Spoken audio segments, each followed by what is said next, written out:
All right, welcome guys to the first ever Recovery Revolution live stream. My name is Brett Morris. I am the host of Recovery Survey podcast, and I am super excited to be doing this live stream with you guys today. I was going to take just a couple minutes just to kind of introduce myself, share my story briefly, and then I'm going to introduce today's guest, which is Jeff Vickers. He's the author of the book Sober Slogans. So just a little bit about me. I'll be celebrating 7 years coming up this December. I've been in recovery for about 9 years. The first couple of years, I just didn't really get with the program. I didn't fully commit to the idea of recovery, and I tried my own way multiple times. I got those newcomer tags over and over and over again, and I just couldn't seem to get this recovery thing to stick. And it wasn't until I got like that full surrender that I was able to finally find a recovery that lasted. And I'm just really grateful that JR asked me to be a part of this live stream thing, man. And I'm hoping that we can get some community interaction. I see there's already some comments coming in, so if you guys have questions, please be sure to put those in the comments. I'm also going to put a link in there if you guys want to be on the live stream, if you want your video to be on there. So I'm going to go ahead and post that now if you're interested in doing that. So yeah, I think that's enough for me. Let me go ahead and bring my buddy Jeff in, and here we go. Hey, what's going on, Jeff? what's up? I didn't know you were doing this. Okay, so all right. That's what I'm gonna do, everybody. That's what I'm gonna do. Come on, you giving something away. I gotta give something away, right? Okay, you said between 1 to 200. I'm not gonna cast the net that wide. How about whoever guesses the number between 1 through 50, I'll send you a free PDF copy of my book. I'm gonna send you the number right now, Brett. Okay. But I don't know when that you're gonna have them do that. I just sent. Wait, nope. Wrong person. Throwing me curveballs, man. This is live stream number 1. Okay, so I just sent you the number. I just sent Brett the number, y'all. It's between 1 through 50. If you get the number right, then you receive a free version, a free PDF copy of my book. Awesome, man. Well, how about that? If you wouldn't mind, man, let's just jump in. Let's tell the audience, tell them about who you are, tell them your story, and then we could jump into the book a little bit. Cool. First of all, just want to say how humbled I am. If anyone takes time to hear anything that I have to say, any motivation from me, any so-called lesson from me, to hear my story, anything like that, it's extremely important that I do something. It's something that I learned recently that's extremely important. That's called adding value to people. Really adding value. And there's so many different ways that we can add value. And one of the ways that I choose to add value is by recovering out loud. I have to. That's just for me. Hi, I'm Jeff Vickers. I'm the author of Sober Slogans, and I am the owner of the indie publishing company Sober Slogans, LLC. Do appreciate you spending a couple of moments with me and my good friend Brett. And let's jump into it, right? So I was addicted to crack cocaine for 32 years. I'm from the Bronx, New York. I'm an 80s baby. They call it 80s baby, right? When crack cocaine really hit America hard at the same time that the hip hop culture was very prevalent in all of America, really, right? But definitely the ghettos at the time. I grew up in that culture. So I grew up seeing impoverished neighborhoods. I grew up seeing dysfunctional relationships with families. I grew up seeing young Black men and women feel lost, and feel like it was a counter culture. The American culture was a counter culture to the very culture that they were at the same time, on one hand, lifting up because we're Americans, and on the other hand, not lifting up Americans because of the programs that were instituted in our ghettos. I know that sounds real political, right? Just want to give you a backdrop of who I am and what my history is about. So that's, how I grew up. I love hip hop. I'm from the hood. And one of the things that I loved about the hood is the level of love that people showed each other, even if they were not family members, because we all shared a common story, right? We were all in the same socioeconomic level.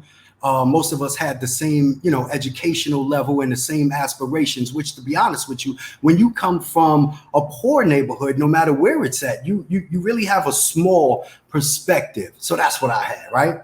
I had a small perspective, right? About myself, about the world, and about my relationship with the world. Who am I? I was lost. So I went to the streets. I started selling drugs very shortly after I started using drugs because, I was lost. That's just for me. And I didn't feel loved. I didn't love myself. I come from a dysfunctional family like many of the people, where I'm from, right? My mom, I'm so proud of my mom. My mom is going on almost 2 decades clean and sober. So the power of sobriety, right? 32 years, right? I don't want to really get into a whole bunch of vignettes or stories about, when I was getting high. I was getting high, I was lost, so let's fast forward, to the goodness, right? But do want to say I'm a 3-time felon. Do want to say I am an absentee father of 4 children. Do want to say I am, I've been married and divorced once, have 4 children, by 3 women, high school dropout, crack cocaine abuser for 32 years. And I'm sober today. I'm sober today. I am sober and my mom is sober. Like I said, going on 20 years for her. Me, I have a little bit more than a year. What happened to me as far as sobriety is concerned, what occurred for me is that freedom of sobriety, it unlocked something that was in me. I'm not saying that I was not a writer before the book, but the reality is I didn't have a voice. I did content for small and mid-sized companies, and I did brochures and content for social media for them, not websites, not social media, but I've written before. I've done newsletters and stuff, but not my voice, not feeling like I have something to say. But sobriety busted me upside the head. And when it did, it started to create something new in me. And I would say that newness was a feeling of aspirations. It was aspirations. I seriously wanted to find out if I could be the best version of myself before I left this earth. So that's the mission that I'm on. And the best version of myself is me giving it away, giving my story away to anyone that'll hear me, right? On basically any level I could possibly do that, right? So I'm talking about writing, which is the book, which is articles, things like that. I'm talking about videos, which is this. I'm talking about podcasts for those who choose to listen, to podcasts. And if I could do music, I'd do music and talk about, the joys of sobriety through music as well. But that's my goal. My goal is to be the best version of myself. And I've come to the realization that the best version of any human being is when they serve others. And it's so crazy. I have a background in the church. I was in the church for a little while, and I understood what service was about, but not on the level that I understand it with sobriety. And I'm not knocking any, any religion. Just talking about my experience. The level of freedom that I feel with sobriety started to do something in me. It started to develop this new craving, this new aspiration, because I'm telling you, I was a crackhead. Ain't no sugarcoating it, no chasing, none of that. I was messed up on that. I was messed up. I came off a 5-year binge, and that was the worst time. For 32 years, I struggled with the addiction, but the 5-year binge that I just came off of, I didn't even know that guy. I had no idea that I would do things that I did to get drugs. Come on. I was getting high for 32 years. You know, I've done some embarrassing things. Let's be honest. But the reality is, you get to a point when you get sober and you get free, you really don't feel embarrassed, because you understand. When you look back, you understand why you did the things you did. We understand it. The power of sobriety, I cannot say this enough. The power of being sober. I'm not talking about being abstinent. I'm not talking about having the same mentality or having the same behavioral traits and behavioral cycles, that you had when you were getting high, except you're not getting high. That's abstinence. If you're still thinking the same way and you're still moving the same way, there's been no catalyst. Nothing has occurred to change you. Nothing has occurred to really change you. That's abstinence. You just ain't getting high. You think the same way, you speak the same way, you move the same way, you do the same things. You practically hang out, probably with the same people, places, and things. You're really doing all that, but you ain't drinking and you ain't getting high. That's called abstinence. I'm talking about the power of sobriety. For me, it was a spiritual awakening. And again, I have religious background. Okay. I was a non-denominational Christian. I was a Sunni Muslim. I prayed. This is in the early 90s, like Muslim. I prayed 5 times a day. So, I've been on a spiritual journey. And even with praying 5 times a day, doing Ramadan, doing the festivals, doing what I'm supposed to be doing, learning Arabic, all of that.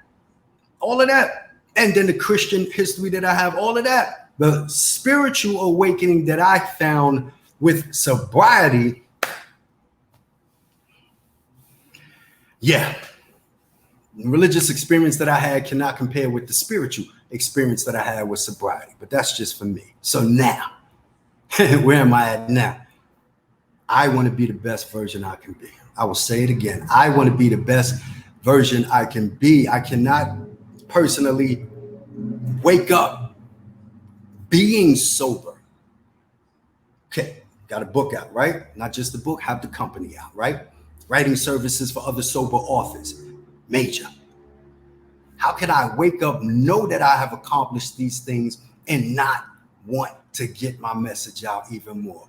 And that's what I'm about, because of the messages that I receive from people. Whether they purchase the book, that's not important. What's important is, even if I put up a 30-second video on any of the Facebook groups that I'm in, or on my page, and I get a DM from somebody, I get a personal message, and somebody said, Jeff, I needed that.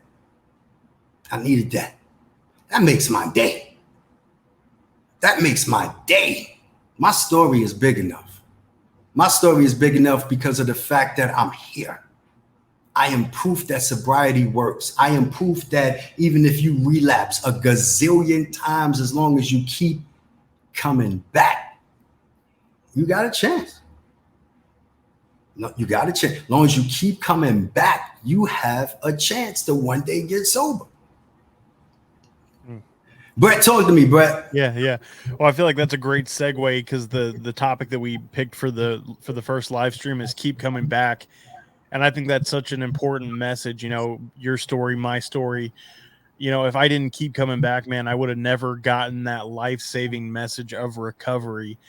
Because my ears were closed in the beginning. I had that the nudge from the judge. I had to go to meetings because of my probation, and I didn't really want to be there. And I was listening. I didn't have that open mind. I was listening with closed ears. I didn't hear what I needed to hear, but because I kept coming back, like, those seeds were planted. And then when I got to that point in my life where I was like, okay, I'm done, I don't want to use drugs anymore. I don't want to drink alcohol anymore. Like I'm done. I knew where to go. I knew that the doors were open. I knew, there were still a few familiar faces in those meetings from those 2 years of going to meetings off and on and relapsing over and over and over again. And that's what's so important, man, is that keep coming back. And I think you talk about it a little bit in your book in that first chapter called Keep Coming Back. That message isn't just for the newcomers. That message of keep coming back is for people with a year, 10 years, 20 years. That's an important thing, that we keep coming back. What's so crazy is the first time I heard that terminology was in the year 1992, my first AA meeting, because I was on parole for, excuse me, a drug-related case. So you know how that goes. You get on parole, you got to go to meetings. So that was the first time that I heard keep coming back, and I was like, they crazy, man. I don't want to be here in the first place. Why would I keep coming back? You know what I mean? Really crazy. And then keep coming back was very, very fundamental to my road of recovery right now, because and I speak about it in the book, that I had a sponsor for probably about a week named Josh. And when I left, because I tried to commit suicide off of this 5-year binge, and when I went to the hospital, to the psych unit, and got released, that's when I had my spiritual awakening, was during the time that I was in the psych unit, actually. And it was on the 13th floor, right? So there's a section in the book, in this chapter, Keep Coming Back, that I think the section is named Lucky Me, because 13 is supposed to be a unlucky number, right? But it was a lucky number for me. That's where I honestly found where I experienced my spiritual awakening for sobriety. Now, keep coming back, that recovery model, that hit me when I was on a bus. I left the hospital, didn't know where to go, scared to death. There was a part of me that knew that I was not getting high anymore. It was like, I know it. But how do I maintain this and grow from it? I didn't know. So I wanted to go to a nonprofit organization, or a homeless nonprofit organization. I went through their system. I went through their program, rather, graduated. So I said, I should be eligible to go back. And I was 1 month shy of that. But the thing about it is, that thought came to me when I was on the bus leaving the hospital, not knowing where to go. Okay, the scenario played out in my head when my sponsor, Josh, was calling over my shoulder one night, keep coming back, which was the last time that I saw him. And I speak about that in the book. So when I'm on a bus and I'm scared to death and I don't want to get high anymore, that scenario comes to my mind, and out of it, I grab recovery model, keep coming back. So that just kept playing in my head, keep coming back. Then the thought of, okay, what if I go back to Musk Ministries? Maybe I can start from there. And that's what happened. Even though they didn't admit me because I was a month shy, they did help me get to another program, and that started my road. So that's my experience with keep coming back on a surface level. On a surface level. But the spiritual principles that I learned about keep coming back is this. For me, thus far, this is what I've learned, right?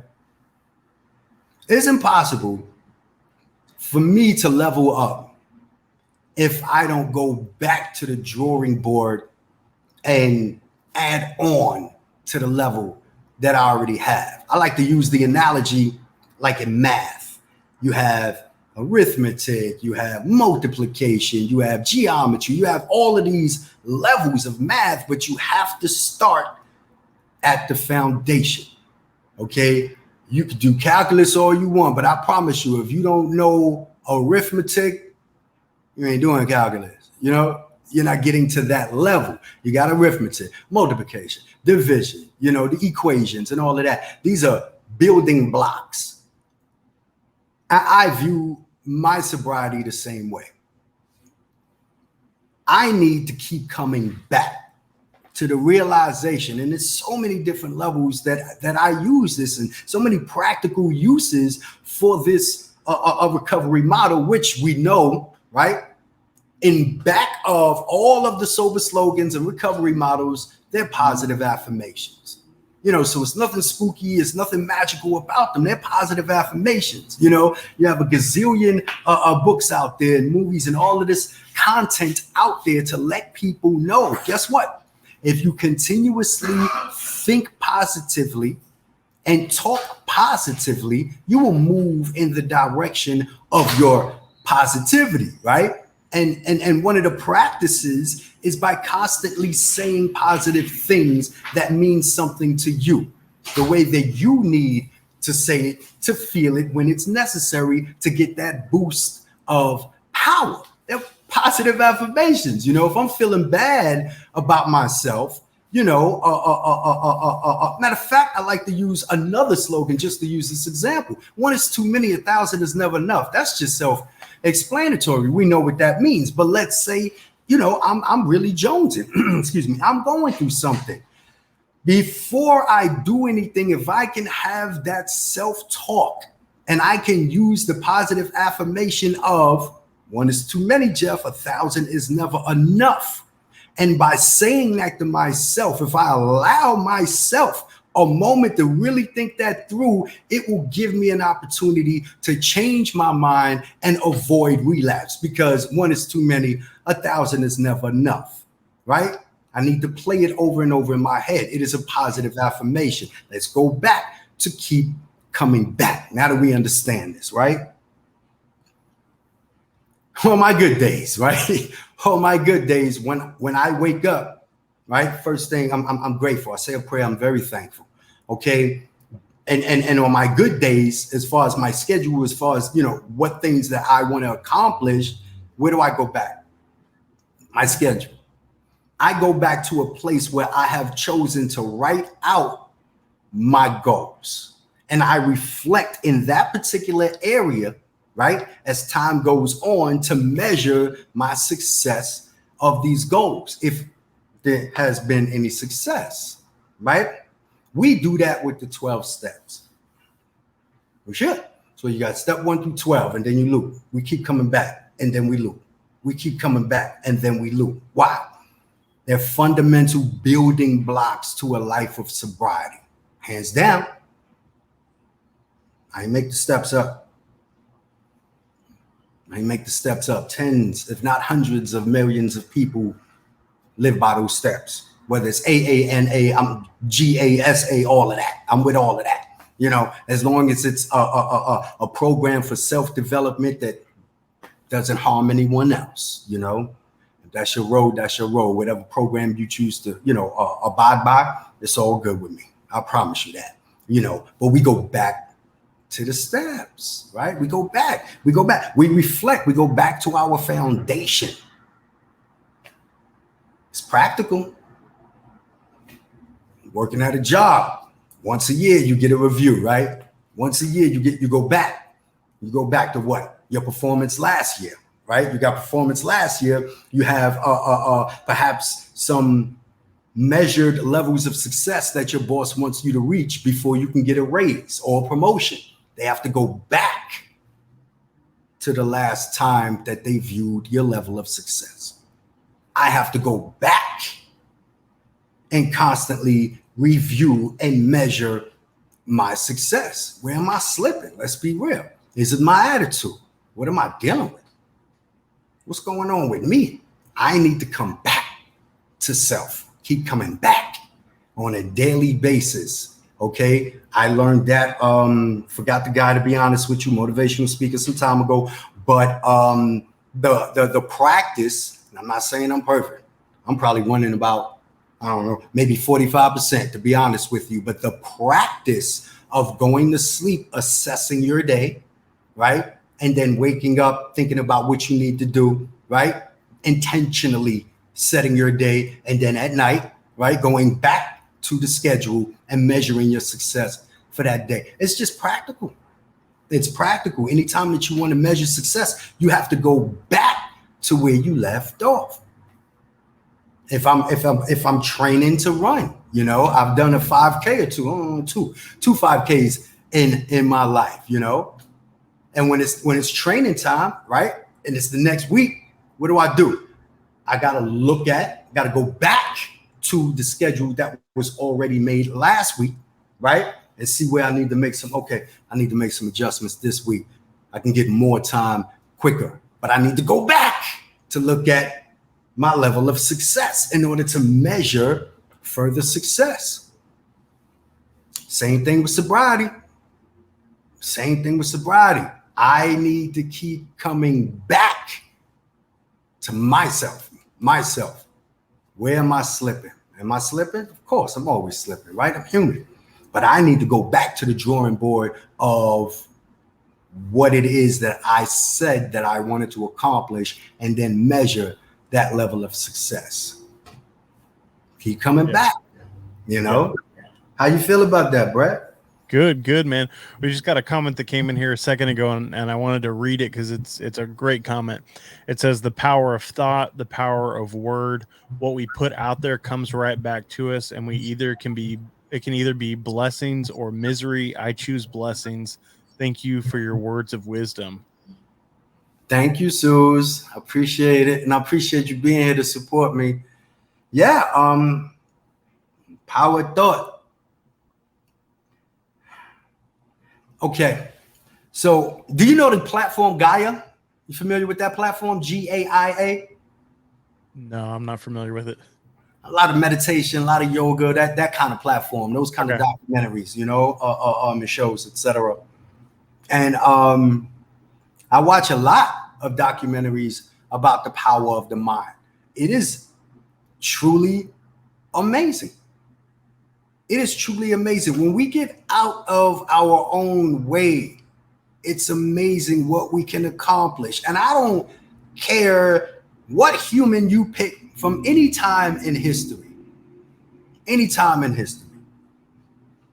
they're successful, they had to put work in, right? Mm-hmm. They had to put work in. Yeah. In order to put that work in to be successful, it all comes from a thought. Long story short, I ain't got to scramble it up. You know what I mean? I ain't got to scramble anything up. The most beautiful art that we see on this planet, the most beautiful music that we listen to, delicate fabrics that we wear, delicacies that we eat, everything that we see around us came from the power of somebody's thought. I choose to think of myself as a better me and strive toward it.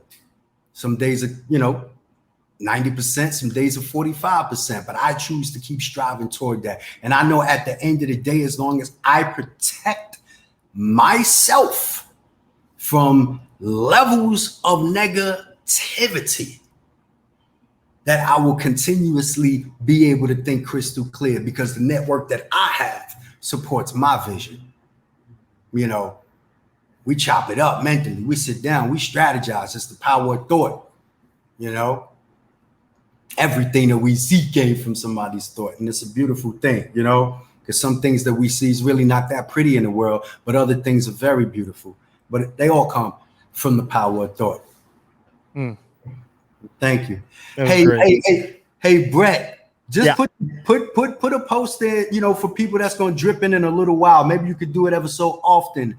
What my giveaway is, because no one's they slowed down. No one, you got the number over there. I was double checking and triple checking. They've slowed down. You said 1 through 50? 1 through 50.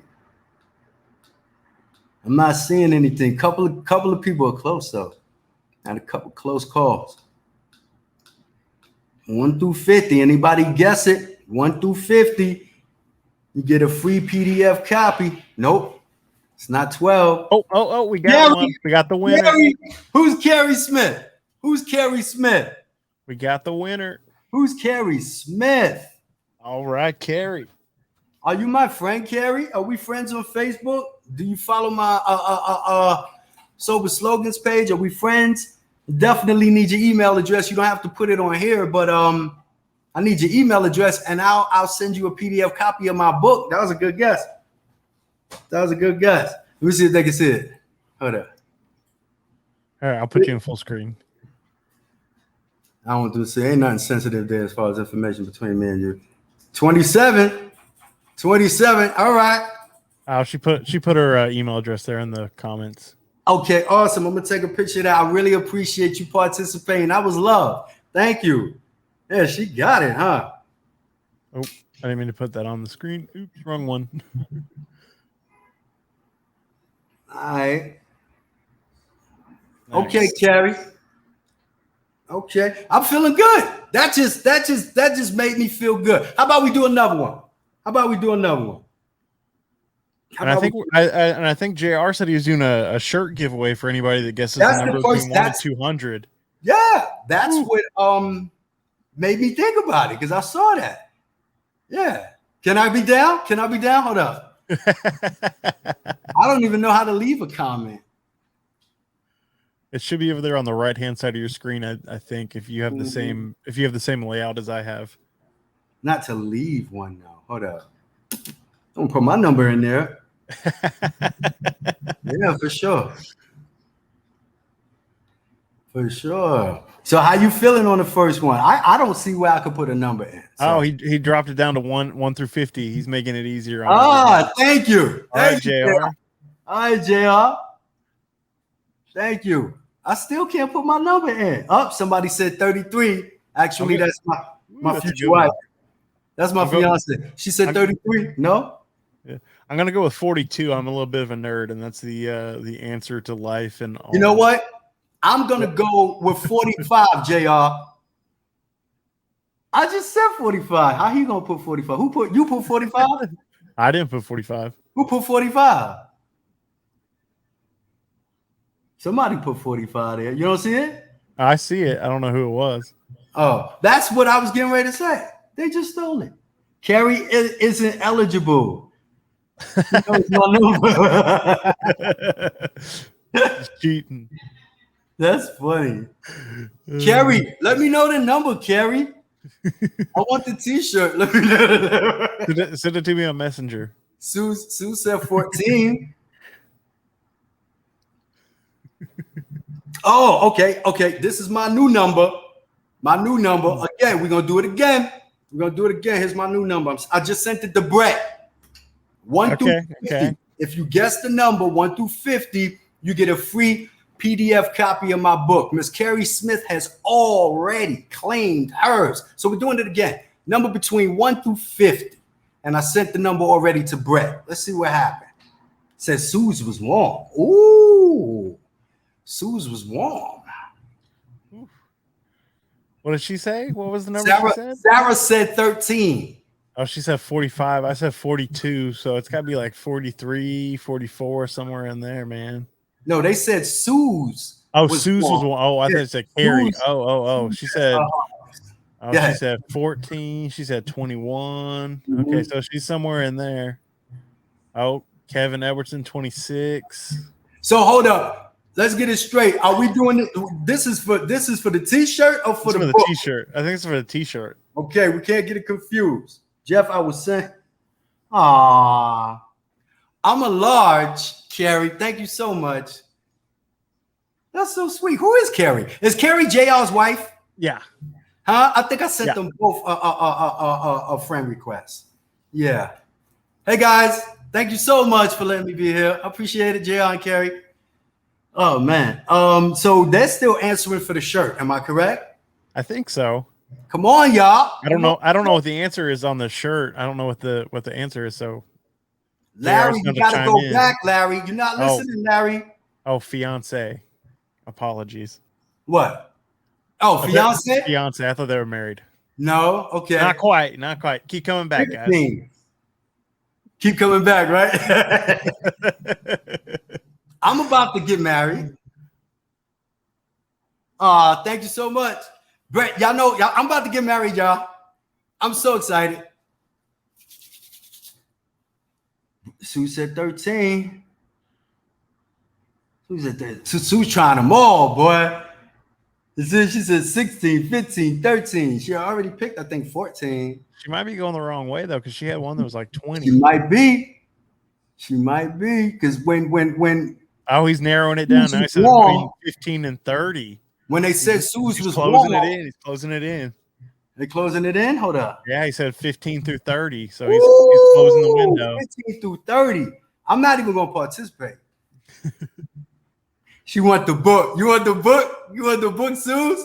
You gotta pick the number. Okay, so look. If this is okay, so we have no confusion. Thank you. If you're talking to me, Heather, thank you. Okay, so there's no confusion, right? The numbers that y'all putting in now is for the book until we say we're gonna flip it. Oh, we got a winner if you're doing. We got a winner. Yep. Elijah. Nah, but that's for the shirt. We've been saying the shirt. I think that's for the book. Ask Elijah. Elijah, was that for the book? See, now you can. Was that for the book or the shirt, Elijah? 19 was for the book or the shirt, Elijah. Speak up. Oh, we got a winner on the shirt. We got a winner on the shirt. 22 wins. Who's 22? I gotta scroll through the comments and see. Look like Sue's got the shirt. Sue's got the shirt. Woo! Okay.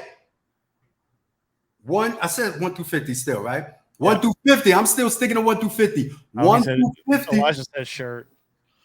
Oh, that was for the shirt. All right. And 1 through 50 for the book starting now. We'll flip-flop back and forth if they want to do something else for the shirt.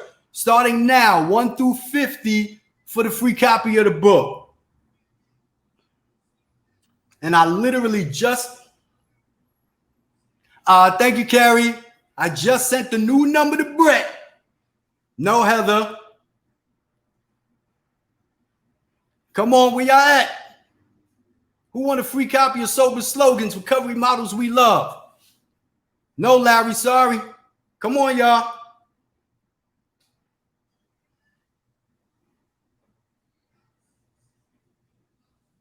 Nobody want the shirt. Nope. Sorry, Recovery Revolution.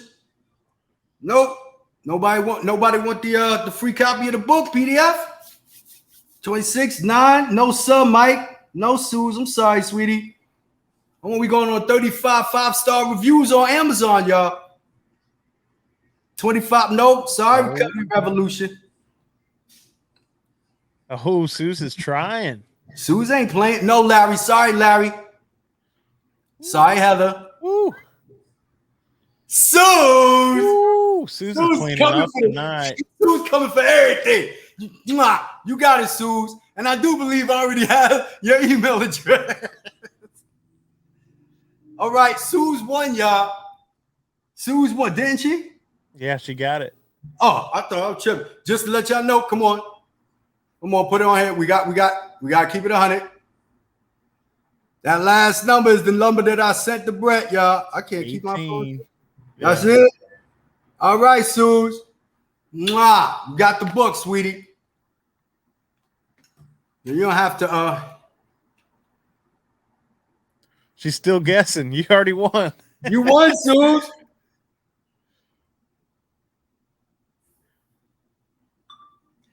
Send PDF copy of Sober Slogans to Suze. All right.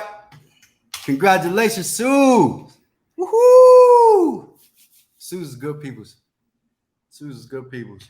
So what we talk about, what we doing? What we talking about? What's going on? Yeah. I was going to see if anybody had any questions for us in the comments. They can send questions, right? Okay. Yeah, they can send questions if they want to join and have their video up there with us. I put a link in the comments earlier, but I'll go ahead and put it in there again if they want to join via video. Just copy that StreamYard link and you can join in with us. Anybody want to get on and talk to us? I know Brett, you tired of hearing me run my mouth. Come on, let's get somebody on here. Let's get somebody on here. Really appreciate the participation. Definitely appreciate it, y'all. Thank you so much. We got some new comments going on. I have your email address, Suze. Ooh, Heather. Thank you, Heather. Thank you. And definitely wishing you a quick healing. Thanks for stopping in. Yeah, that's rough right there. Yeah. Surgery with no medicine, Yeah. with no pain meds. Whew. Ooh. My girl, Ooh. for over the last 2 months, she's been going, like back and forth to the hospital dealing with her surgeries and whatnot. But she's not 100% there, but I don't know, maybe 80, 85. She's doing quite well, but she had to go without pain meds for a little while. Man, thank you so much. I really appreciate the love, and again, appreciate the opportunity. Anytime, definitely anytime, because I'm extremely serious about partnering up with brothers and sisters in sobriety to get the message out. And they ain't honestly, of course, I'm selling the book, but that's not what I'm talking about. As far as content, as far as conversation, as far as keeping different conversations going. Anytime you need me. Well, not anytime, but I'm sure it'll be on the Monday. And that's another thing, Brett. I'm getting ready to and see, and it's so crazy because again, like I was saying before we went live, let me share this, y'all. I need to share this.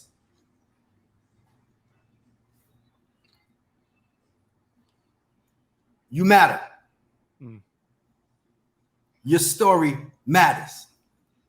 I just told Brett, like before we went live, we chopped it up for a little while, right? So I don't mind sharing this because it's healing for me, and it's definitely transformation, what I just went through.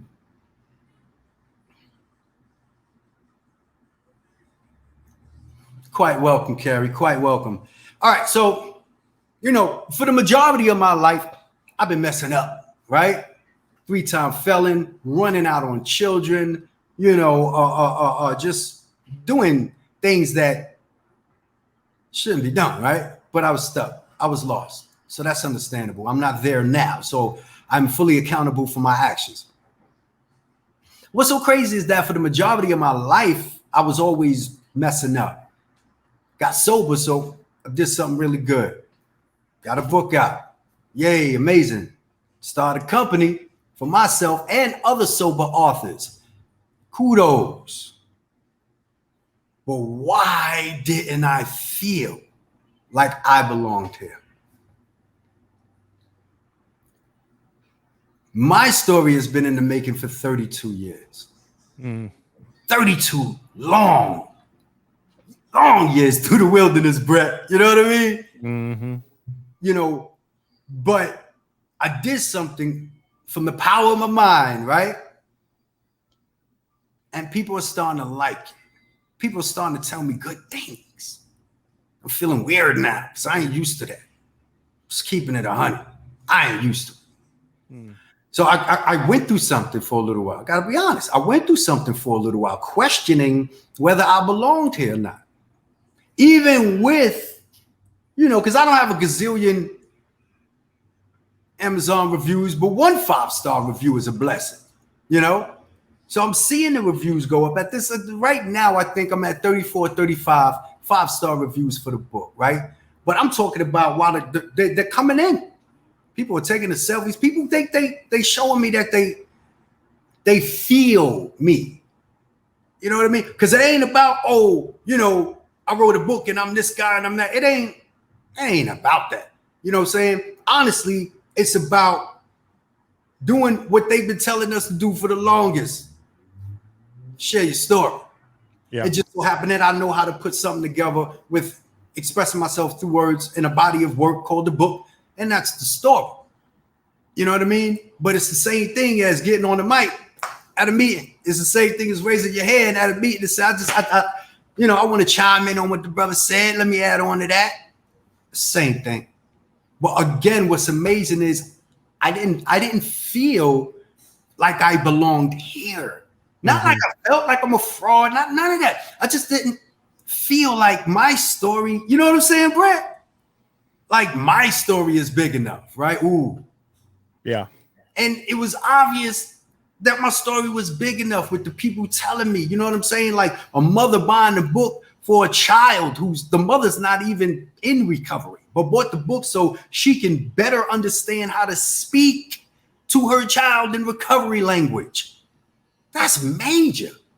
And then the beautiful review that she left after it. You know what I'm saying? That's major. An old timer with more than 20 years, purchased the book and was like, this is fine. Clinicians using the book now. I guess they photocopying sections of the book and using them, in groups, because I'm still developing the workbook right now. I got people that's entrusted with teaching other people about recovery, and they're choosing to use my book in their recovery toolbox. But I didn't feel like I belonged here until I saw a motivational video. Woo! I belong here. It took me 32 years to get here. I ain't pop up overnight. I'm going on 50 years old, 32 years. I was struggling with a crack cocaine addiction. Y'all do the math on how many years that I didn't struggle with that addiction. Majority of my life, I was going through a spiritual malady. The majority of my life, I didn't love myself, let alone like myself. Now I'm at a place where I have so much love for that little boy. I have a lot of love for that little boy. I belong here. Yeah, I can totally relate. I can totally relate with you though, man. Like I feel like I go through that like imposter syndrome too. Like, I feel like my story isn't enough. I haven't done enough crazy things. Like on my podcast, I waited until the 1-year anniversary of the podcast before I shared my story, because I didn't feel like my story was crazy enough to help anybody. I was never homeless. I never used needles. Like there were all these things that I had like on this list of like, my story isn't enough to help somebody.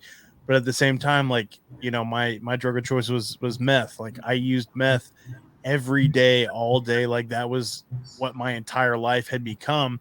But like, here I am comparing myself to other people and their stories and, thinking like my story can't make a difference, but I know that it can. I've been a part of the same home group for, 9 years now. And I can say that I've helped people. My life has, I've been able to help other people that have been in the same situation that I have, just because my story isn't like the craziest one out there, just because they're never going to make a movie about my life story.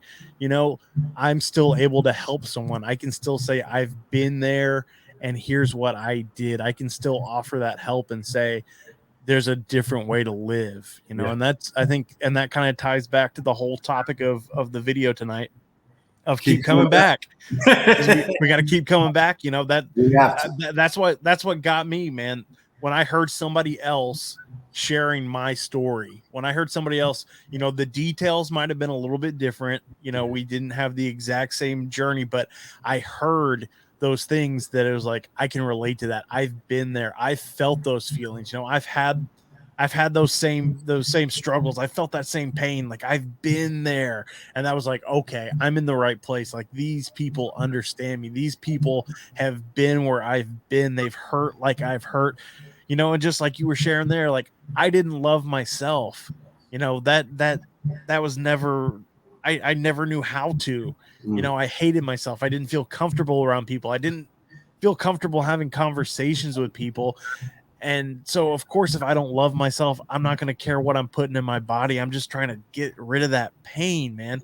And here I am with almost 7 years now. And it's like, man, I love who I am. And that was kind of the beginning of the process. Is like, I had to learn to love myself enough to stop doing the things that were hurting me. Yeah.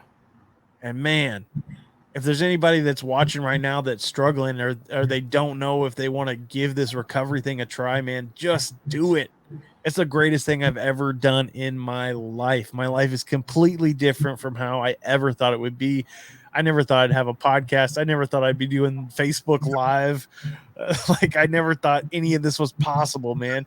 I'm married today. I have a beautiful 7-month-old in the other room. Like my life is amazing. It's not picture perfect. My life isn't I don't have like a fancy car and a fancy house and all this stuff, man. But today I feel peace. Today I love myself. I've been able to achieve some serenity and just be okay with me. And man, that is beautiful from a kid that didn't love himself, that had suicidal thoughts, that didn't think I'd ever make it out of my 20s. Like, and today there's people that depend on me. There's people that love me, and I love myself. And like, that's a big deal, man. Like, I never thought that I could enjoy life as much as I do. I thought I had to find that perfect mix of whatever substances to feel that kind of way, man. But I don't have to do that anymore. My life today is beautiful, and I'm so grateful for recovery, man. Like, it has truly changed my life, and my life has gone in directions that I never thought were possible. And man, I'm just so grateful for the people that are tuned in now, that are listening to some random kid in Dallas with a webcam and a microphone talk. I'm not anybody special. I'm not like a motivational speaker or anything crazy, man. But if I can do it, so can you. Like, that's the beauty of this program, man. It doesn't matter who you are, what you've done. Like, none of that matters. It doesn't matter about your background, your religion, your race, your sexuality. Like, none of that matters, man. We're all the same in recovery, man. And I'm just here to try to share that message of like, if I can do it, you can too. And if you need help, reach out, man. There's always somebody on the Recovery Revolution page that'll answer messages. I'm one of the people that answer those messages sometimes. I'm still kind of new to the page. Or if you go on the Recovery Survey page on any of the social media platforms, like, send me a message. I'd be happy to talk to anybody. Like, man, there's help. There's a different way to live. You don't have to keep living that same cycle, man. You don't have to keep living that lie. You don't have to keep doing what, living in that addiction, man. Sorry, I kind of went off on a little tangent. Right. I'm in the zone with you. I'm over here like, what? Brett ain't playing right. I get fired up for recovery, man. I'm with you, brother. Get fired up, man. See, the beautiful...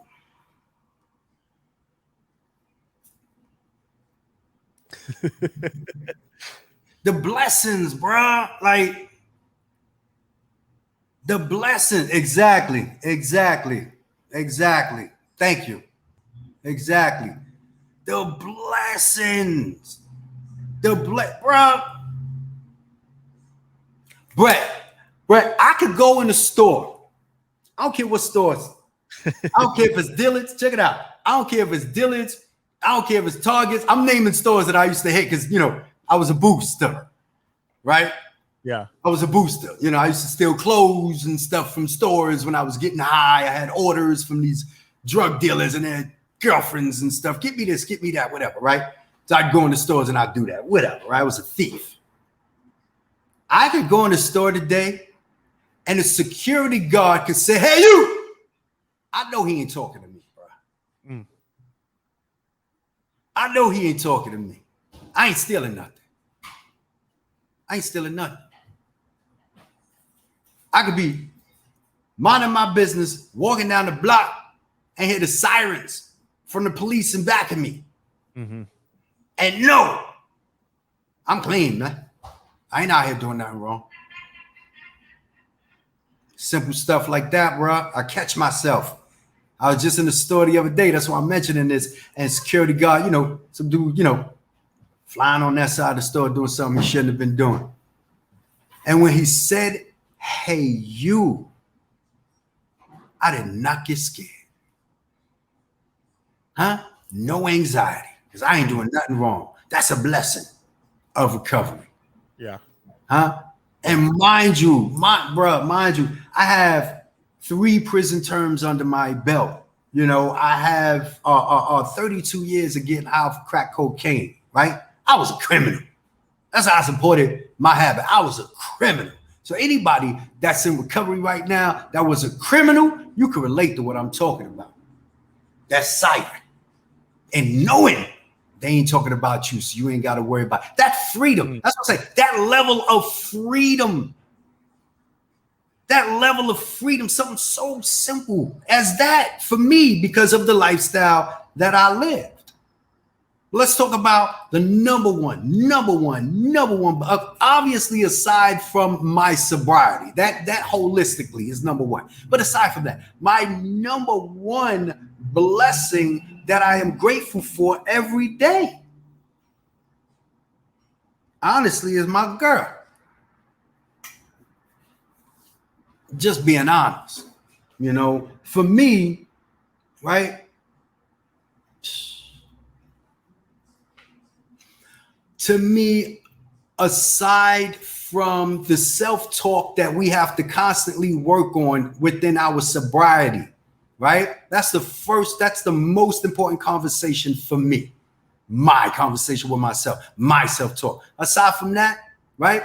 It's the conversation that I have with my girl. The support that I get from my fiance, soon to be Mrs. Vickers. And the reason why I say that is because I'm blessed to be in a sober relationship, and the thing about it is, you have some of us who's in sobriety that our partner is a normie. They call them normies, right? Our partner is a normie. They don't have an issue. Well, my fiance has more sobriety time than I do.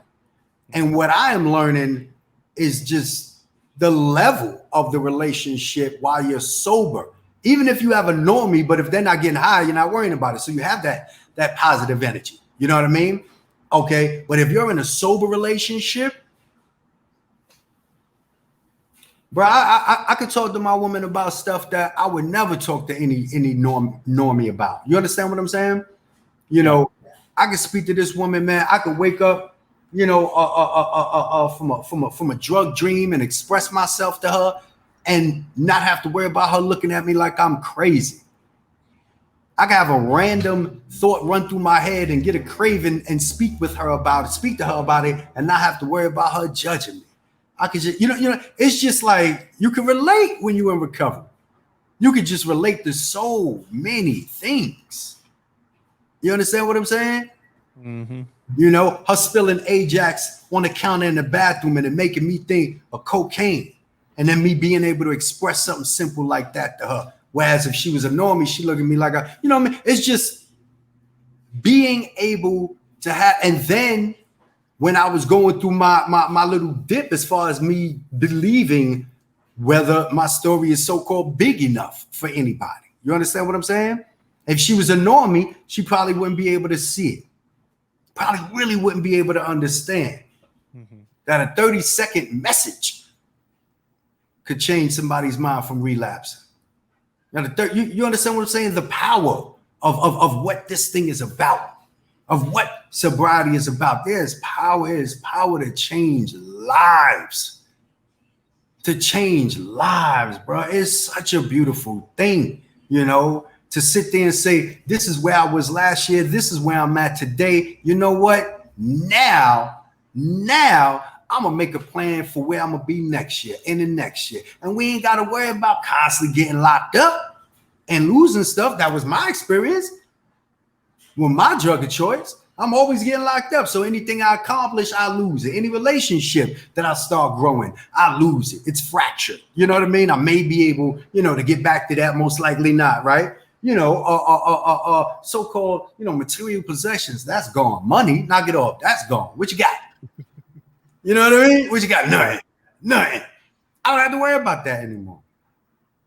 I don't have to worry about so many things, with my level of sobriety.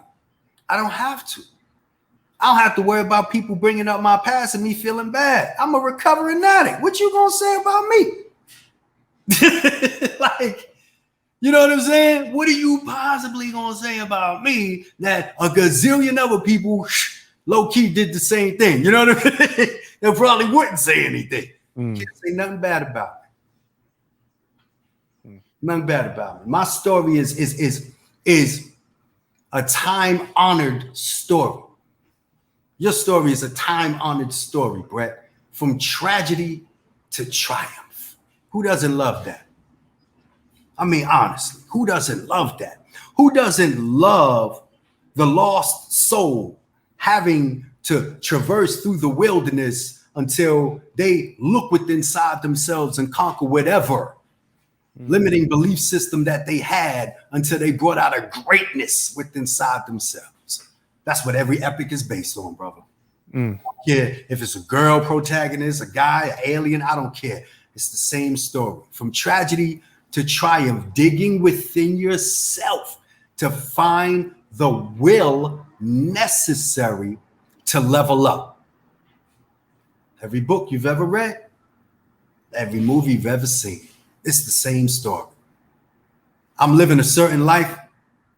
I don't like this life that I'm living. It's the status quo. Something transpires, boop, brings a spark within me to make me want to change the status quo, meaning the world around me. In order for me to change the world around me, I must first have to change myself.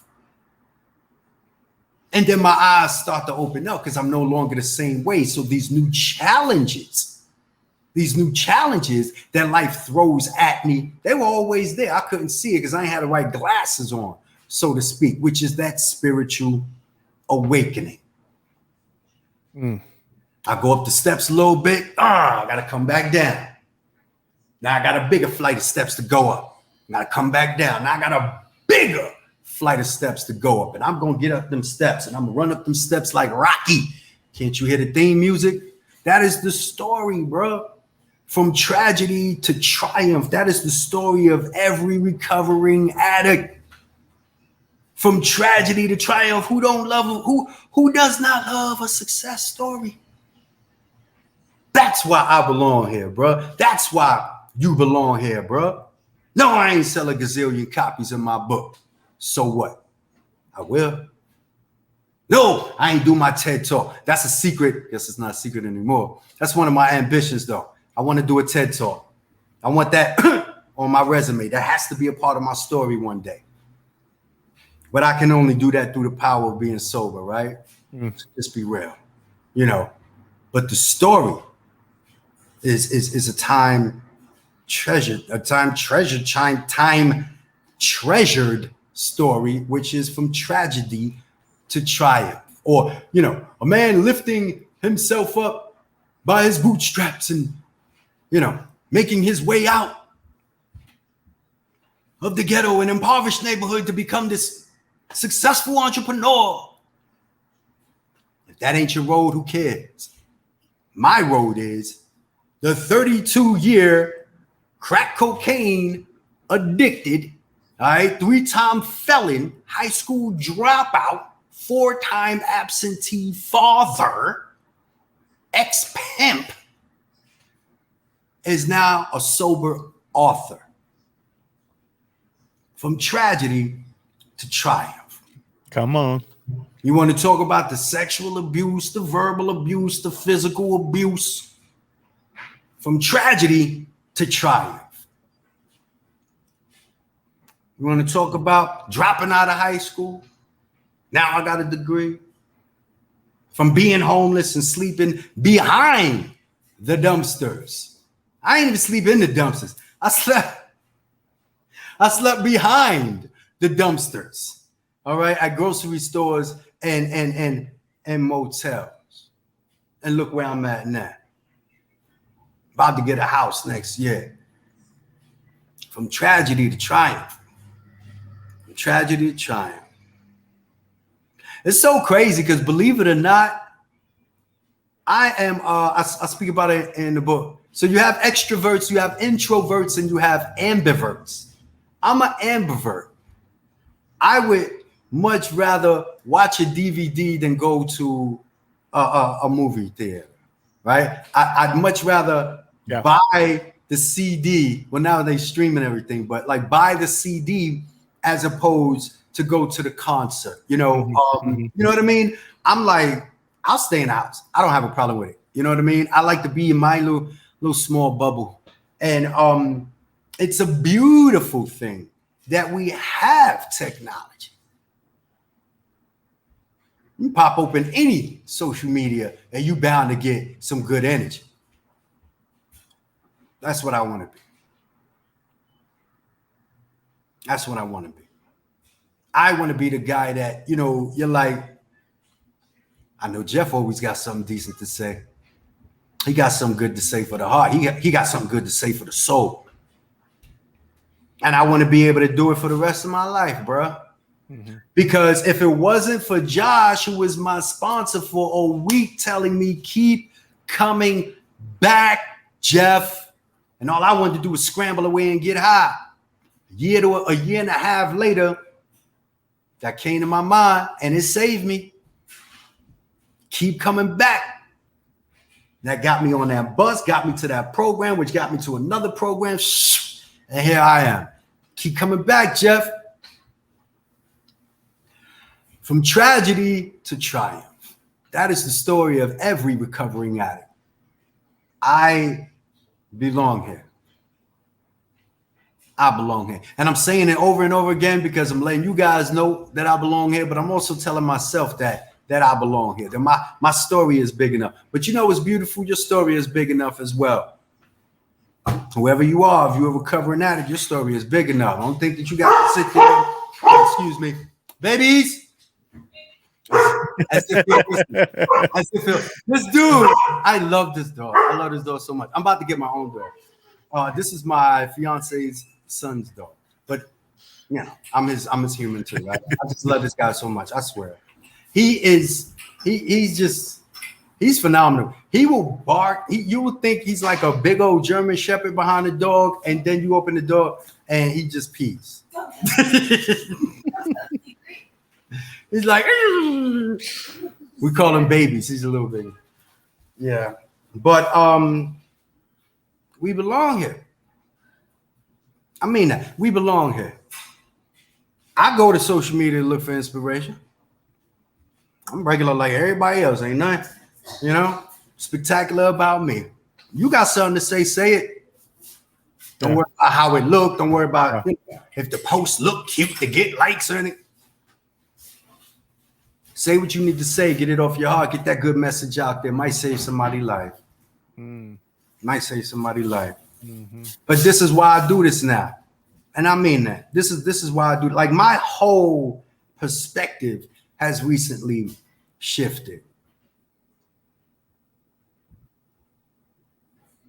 All right. Love it, Suze.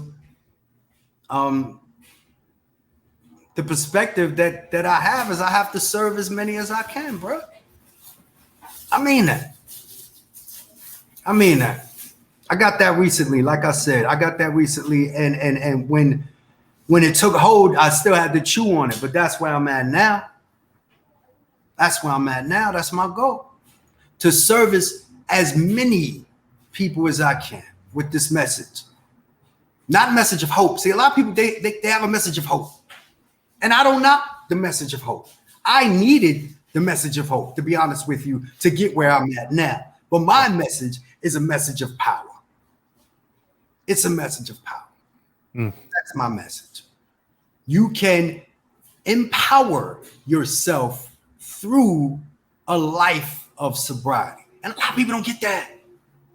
Brett, a lot of people, we still have so many, it might sound crazy, but we have so many sick and suffering recovering addicts, not active addicts. Yeah, we know they sick and suffering. I was just out there a year and a month ago, I think. You know what I mean? Got probably like a year and 26 days, whatever, right? We know that they're sick and suffering. But we still have people in recovery that's sick and suffering. People in sobriety that's sick and suffering. My brothers and sisters who have more time than I do, they're still sick and suffering. Mm-hmm. I might be sick and suffering 5 years from now. I'm not now. I'm not now. You know, but my message is a message of power. My message is a message of self-empowerment through sobriety. No matter what road to recovery that you are, no matter what kind of recovery that you're using to get sober. And I use those terminologies accordingly because there's a difference between being in recovery, being sober, and being abstinent. You know, but that's my message. It is a message of power. You want to be powerful? You want to be your own superhero? Get sober. See what happens. Huh? Get sober. Huh? The power of paying them bills will kick in. You ain't gonna be drinking your money away. You ain't gonna be snorting your money away. Ooh, bills are paid. That's powerful. You know? See your kids now. Ooh, the power of sobriety got you paying child support. Now you can see your babies. You know, the power of leveling up. You on parole, you stay on the road to recovery, you get off, right? You make advancements. Start off on the job, you sober, you are empowered. Now you thinking straight. What do I need to do to advance myself? Do I need to take a course? Do they pay for the course? I need further education. What skill sets do I need? I'm sober. I got to get that. How do I educate myself to be more valuable to people in my life? And it goes back to that because this is a program of service. And this is where I'm at. I'm telling you, my whole perspective has changed. This is a program of service. How you gonna say that you sober if you ain't serving? Who you serving? You gotta serve. Thank you. I like the name. Is it LaDonna or LaDana? Thank you for saying that. That's what we're here for. See, your story is my story. You'll find something. I'll find something of mine in your story, and you'll find something of yours in my story. And that's a beautiful thing. Now that I'm sober, I'm working harder than ever, and it feels amazing. Thank you for sharing that, Tyler. That's what it's about. That's what I'm talking about. Can we get some more comments? Can we get some more comments? Tell me and Brett. Yeah, I think Seuss was trying to join with the video, but she was having some technical difficulties. I'll go ahead and put that link in the comments again if anybody wants to jump on the video with us, not just have us on here. I like that from Tyler. That's right. That's right. And that's another thing. What do we gain? I know for me, I gotta be honest. I'm lazy, Brett. I'm a lazy dude, Brett. I'm a lazy dude. Y'all can't see it, but my girl is over there. Yeah, she's agreeing. I'm a lazy dude. But the reality is, I'm not as lazy as I used to be, right? I wrote my book in 90-something days. Can't be that lazy. But I am not the hard worker that I want to be. I do not have the work ethic that I want. She does, though. Where you going? Excuse me, y'all. Okay. She has the work ethic. She getting ready to go to work now. Look what time it is. I love you. But seriously, my girl her work ethic is insane. How you gonna be recovering from a surgery, huh? And be laid up in bed, double dipping with 2 jobs while she's healing. She's doing one job, then doing another job, laid up in the bed with the laptop, with the wraparound stitches. That's work ethic, Brett. Without having pain meds. Somebody was talking about pain meds earlier, right? During her time that she didn't have pain meds, she's hurting, but she's sitting up and she's working hard. And she does speak to me sometimes about my laziness. But I like that, Tal. I said all that to go back to the statement that you mentioned as far as, working harder. Thank you for that. Just remind me of what I need to be doing, working harder. That's it. But I wasn't working hard at all when I was getting high. Another thing that we need to be thanking sobriety for, another blessing, another empowering tool. Only thing that I worked hard for was getting high when I was a crackhead. And I tried to be as lazy as possible about that, to be honest. It was the quickest way to get money with the least amount of effort. How can I get high right now? I did work hard for that, right? But my mission is to definitely work hard and bring my message. The power of sobriety. That's what why else should I talk about anything else? That's just for me. Why else should I talk about anything else? Ain't nothing else for me to talk about. You want to talk about LeBron, you want to talk about all that stuff. We can talk about all that, but I like to talk about sobriety. I like to talk about human beings learning how to be better human beings. That's what I like to talk about. Like really, like real talk.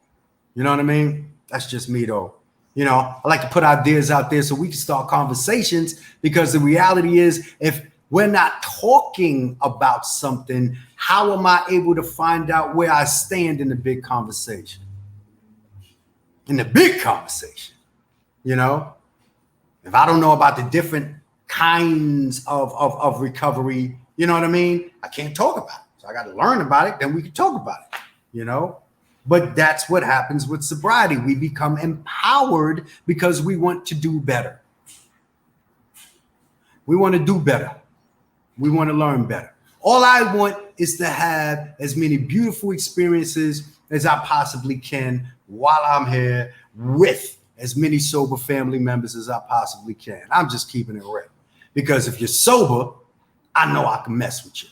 I was going to use a slang terminology, but let's just say I know we can socialize. I know we can vibe. I know there's a certain level of trust I automatically give someone who's sober that I won't someone who's not. I'm already much more so at ease with myself with someone who's sober as opposed to someone who's not. Less anxieties, it's power. Again, you know what I'm saying? Think about the trepidations that you have with a newfound friendship with someone who ain't sober. Think about the nuances that you go through with people who's not sober. You understand what I'm saying? And having to deal with them from your perspective. But, you know, now you got to explain everything because they sober, right? They're not sober, rather. And they don't understand your program. They don't understand, whereas you got somebody that's sober, whew. You sit there, mumble under your breath, keep coming back. And they know exactly what you're talking about. We got a question from Tyler. Ooh. And there was a game changer.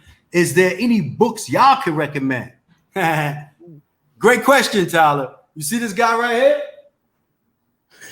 here? Shameless plug. Shameless. It's there. It's there. I'm kind of feeling like I might have paid Tyler to say that and forgot to pay him. I appreciate it, Tyler. Check me out.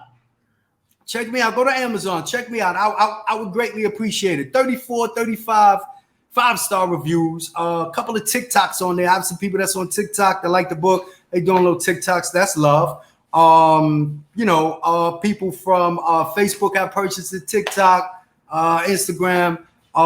Newcomers have purchased the book. Old timers have purchased the book. Friends and family members of addicts who aren't even addicts have purchased the book. And recovery, peer support specialists have purchased the book. All 4 of those categories have left reviews. So you can see what I'm talking about. They've left the reviews and you can see, and in my introduction, that was my hope. That's why it's another thing that's just so much of a blessing to me. Because in my introduction, I literally say, are we doing a book reading? What's going on? In my introduction, this is what I said. Little quick book reading for you, Tyler. I basically say, I believe the sober slogans, recovery models we love, serves 3 groups of people.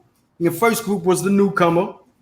And I didn't mention the old timer within the group of newcomers. Let me explain that. I mentioned the newcomer, friends and family, and also clinicians. And again, when you read through my reviews, you'll see that those are the people who left the reviews. I have newcomers and old timers. They left reviews. Friends and family of recovering addicts, they left reviews, and a peer support specialist. So I wrote that in the book before it was done, right? Because that's the introduction. And it was my hope. It was my hope that these would, anything that you do, if you're dealing with any kind of message, no matter how you package the message, right? You need to know who your market is. We're talking business, we're talking message. I don't really like talking business on that level. Let's just talk the market. Who's gonna find value in my book? Those are the what they call markets or demographics of people that I thought would find value in my book. And lo and behold, they did. And I'm just Like seriously, I'm blown away. I'm just humbled that people are even leaving reviews, let alone proving to me that my message can reach these different groups of people. And it's happening, and I'm blessed for that. So Sober Slogans on Amazon, check it out, Tyler. I'd greatly appreciate your purchase and your support. But check it out. That's why we're talking about Keep Coming Back. Keep Coming Back is the first chapter in my book. So I'm gonna read that. I'm gonna read that right there so you can get a better understanding. But anywhere on social media that's related to the book, you're gonna, come across that. But that's the blurb. After suffering from a drug addiction for over 30 years, I had a spiritual awakening. Finally surrendering to sobriety, I learned about recovery models and the power they have to change my life. This book describes the spiritual principles behind 7 popular recovery models and how they transformed my life. Keep coming back. That's the first chapter, right? So it's keep coming back. 1 is too many, 1,000 is never enough. 1 day at a time, 90 meetings in 90 days, principles before personalities, recovery, my all-time favorite. Recovery is a journey, not a destination. And the last chapter is thanks for letting me share. Y'all see my little elephant?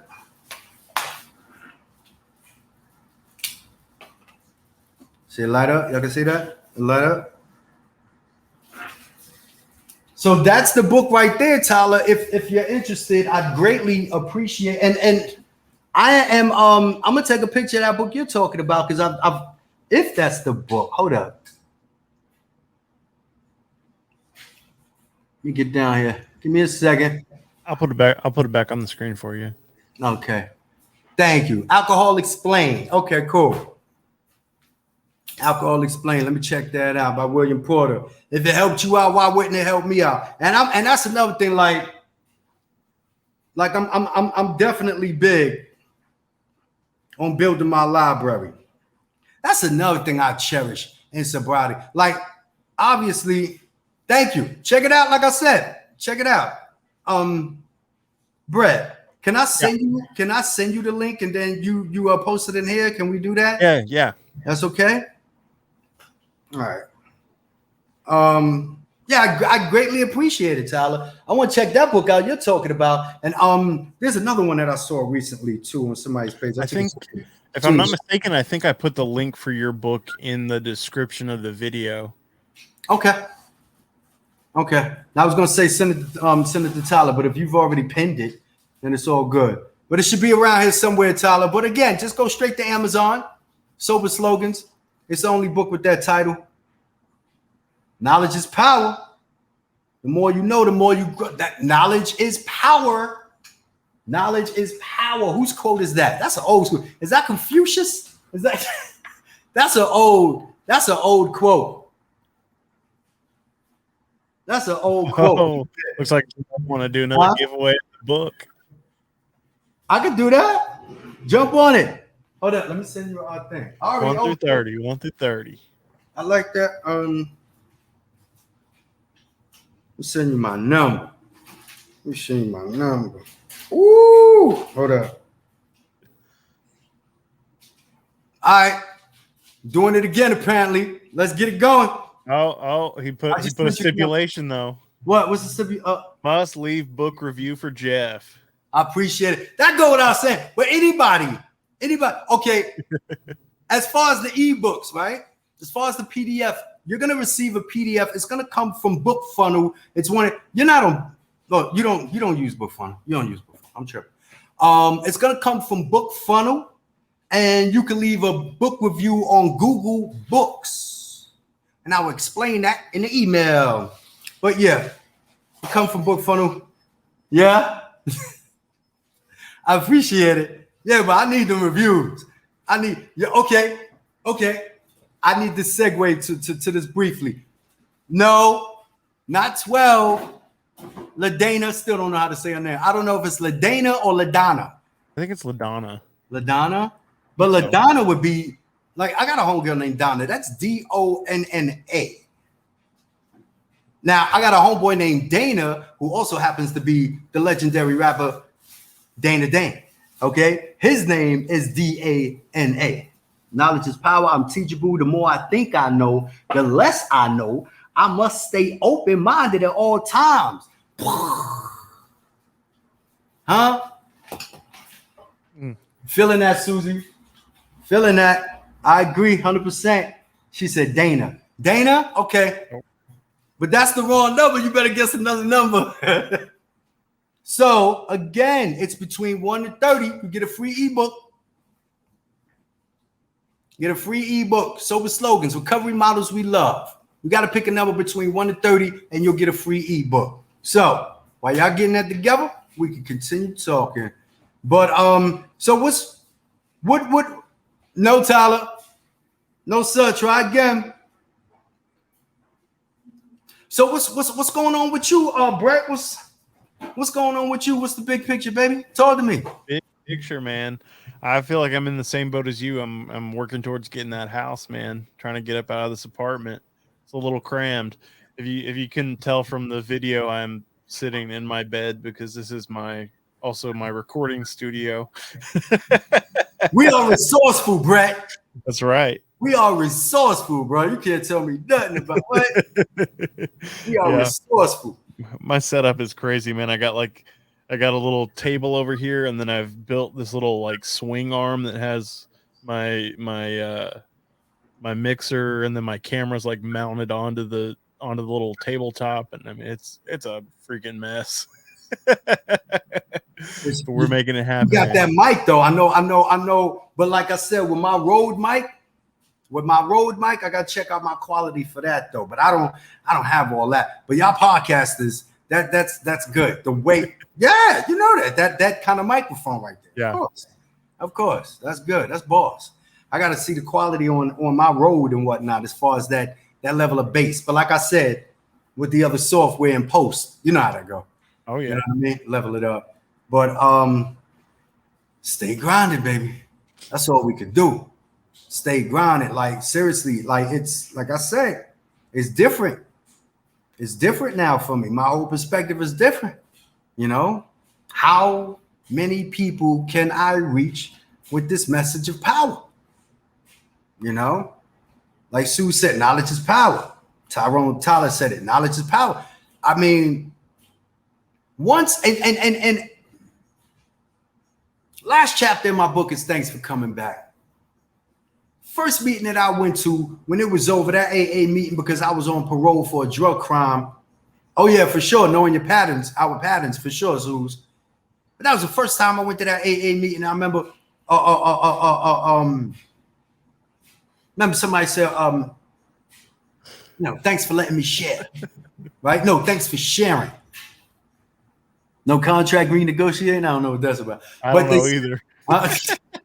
They said, thanks for sharing. Thanks for sharing. To somebody who was talking, right? What's that about? These are people that I admire, and I mean this with all my heart. Right? I admire like Martin Luther King Jr. I admire like Jimmy Carter. There's just so many people. I mean, Mahatma Gandhi. I mean, like seriously, people that put the people before them, like really did. You understand what I'm saying? That said, you know what, this needs to change, whatever that might be, right? You know, and dealing with Martin Luther King, we talk about social injustice, right? And dealing with any, big figures. I like to call them big figures, but big souls. Their message was a message of change from the perspective of the people who are hurting. So they delivered that message not just to the people who are hurting, but also to the people who had power to assist in the transition of change. So Mahatma Gandhi, he spoke directly to his people, and it reverberated, throughout the political halls of India, and the transition from just that part of the world to the whole world. Now a guy like me, who's never met this man, can speak of him and his love for humanity. Same thing with Martin Luther King Jr. I'm in Atlanta. You know, it's a beautiful thing to be down here. There's so many things about Martin Luther King Jr. that I've come across down here. Go ahead. We got a winner. Dana, how you do that? You and Brett know each other, Brett. You sent her the number? No, I don't know her. Salute, Dana. I need your email address. I really appreciate the love. You got to tell the world because I know you're going to love it. I know Sue going to tell the world. Who else won? Carrie is her name? Yeah, Carrie won a copy. All right. Yeah. All right, but you got to send me the email address, Dana, please. If you don't want to post it publicly, I respect that. All right, cool. Matter of fact, let me see if I can friend you on Facebook right now if we're not already. But you understand what I'm saying, though, Brett, and everybody else out there? Like, the people that I aspire to be like are people who have chosen to level up their love for humanity and their understanding for humanity. That level of empathy, you can't buy that, bro. Like really understand it. And see, and that's the thing about us being in recovery, because naturally, thank you. I'm gonna take a picture of it. Thanks, Dana. I got you. But it's like naturally, bro.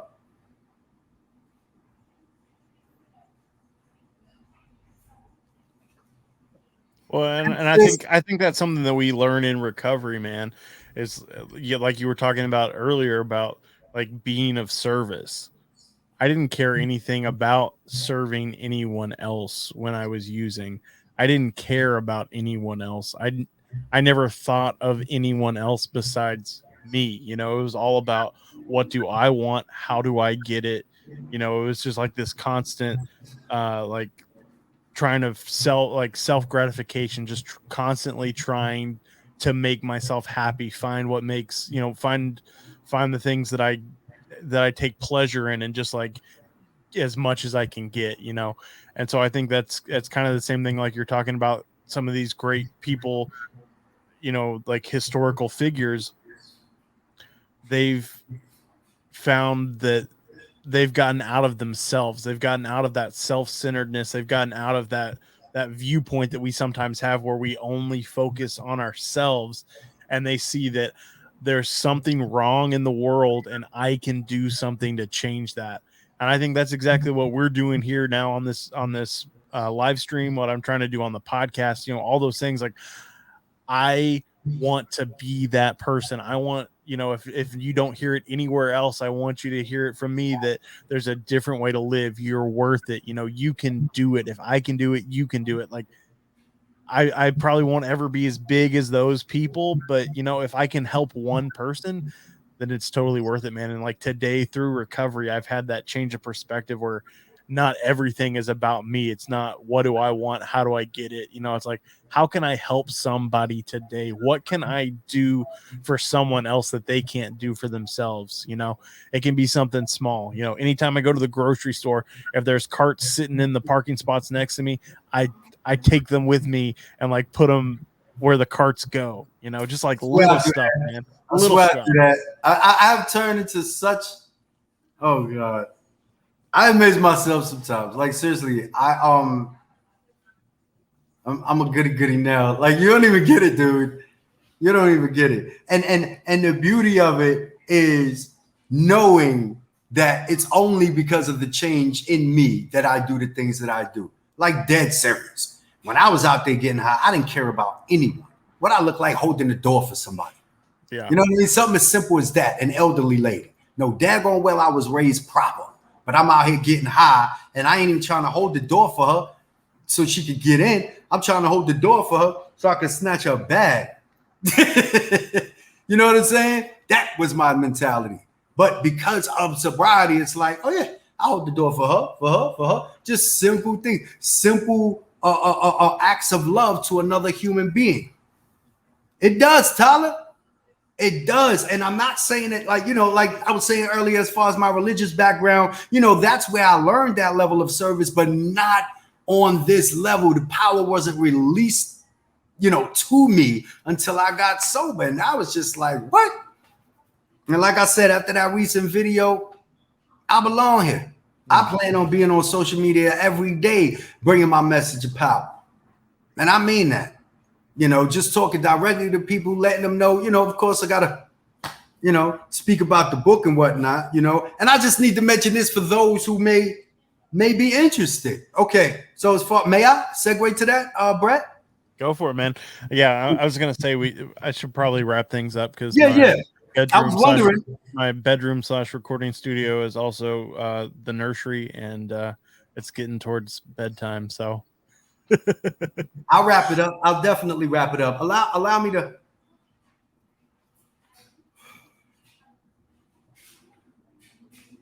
I need to say this.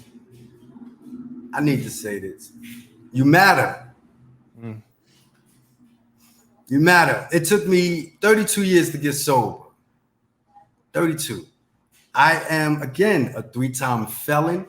I am a 4-time absentee father. A lot of people don't talk about that. A lot of us men in recovery, we don't talk about the loss of relationships with our children. And that is so dear to me. It is so dear to me. I love my children so much. I am reestablishing a relationship with my daughter, my second oldest child, but I've yet to be able to have that opportunity with my other 3, but only through sobriety, right? Only through sobriety will I be able to be a good dad to them when that time, comes that they'll be back in my life. I just have to continue to grow for myself. But after 32 years of struggling, I'm happy. Like I don't even know how to explain. I don't even know how to explain like the level of peace that I have. Like I'm serious.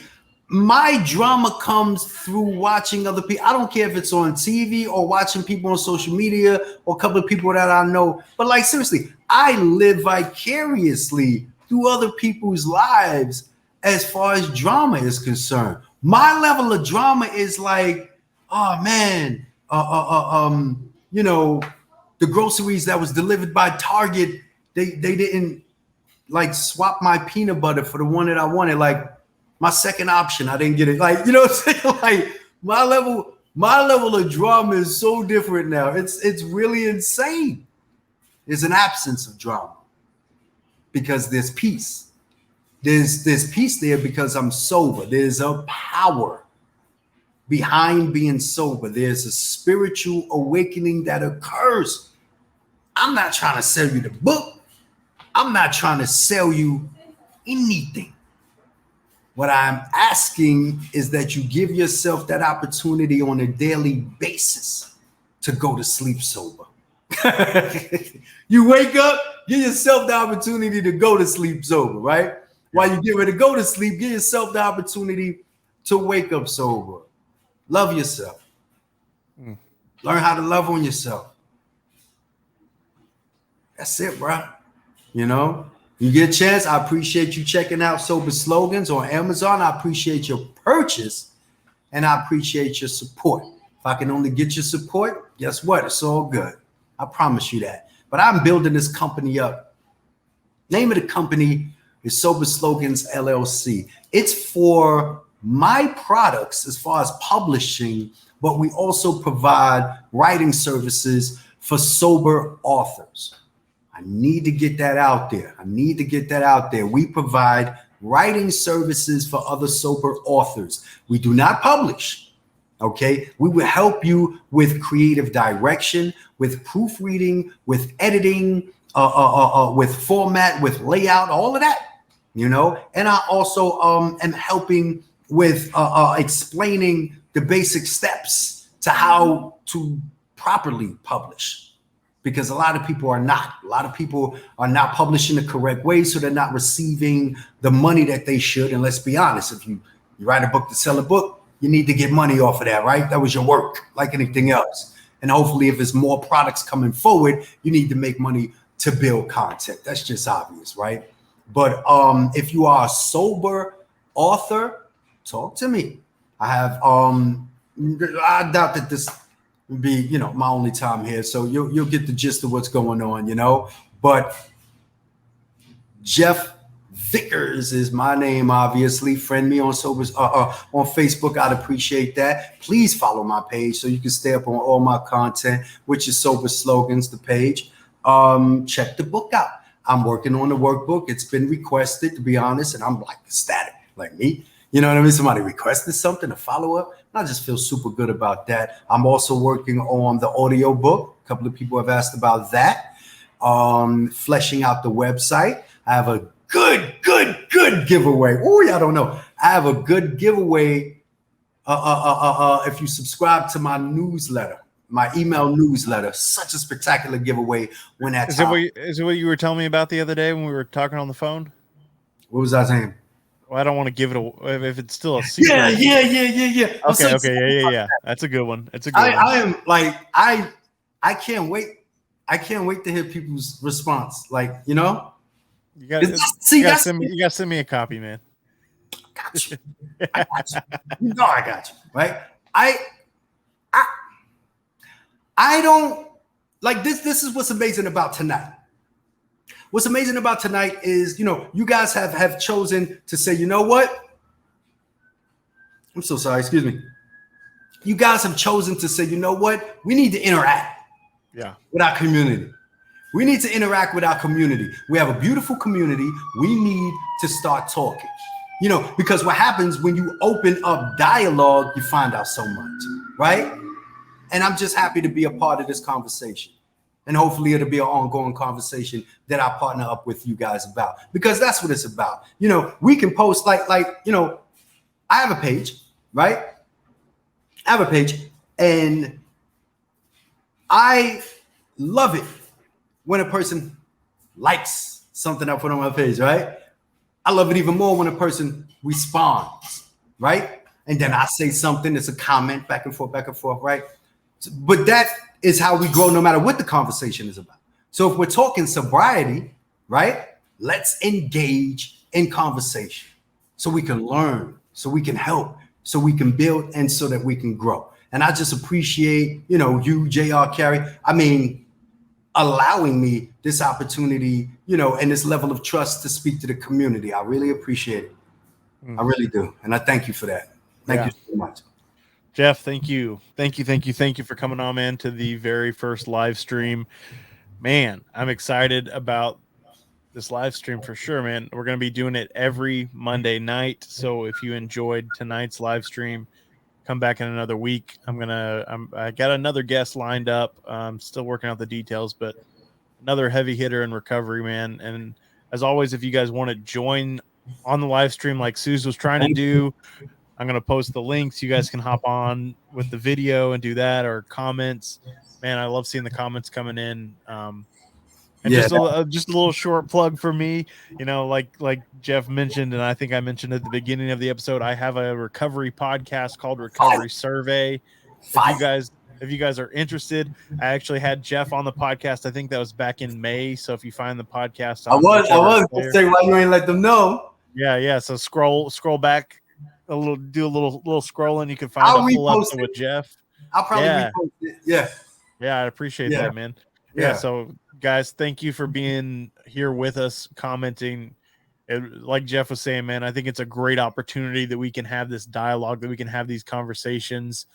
Man, thank you all so much for being a part of this very first live stream. And man, I hope it just continues to grow and we get more people in here. The conversations just continue to flow, man, because this has been a great thing. I really think it has. So thank you, Jeff. Thank you to everybody that's in the comments. Oh, thank you. Of course. It's been awesome. All right. Y'all three that got y'all books coming to y'all. Thank you so much for participating and guessing the right numbers. I will be sending that out this week and let you guys know when I'm sending that out, and then I'll follow up with you. Really appreciate the opportunity once again. Thank you. Namaste. Bless up. Stay sober. Stay sober. That's right. All right. See you next week, guys. Woo.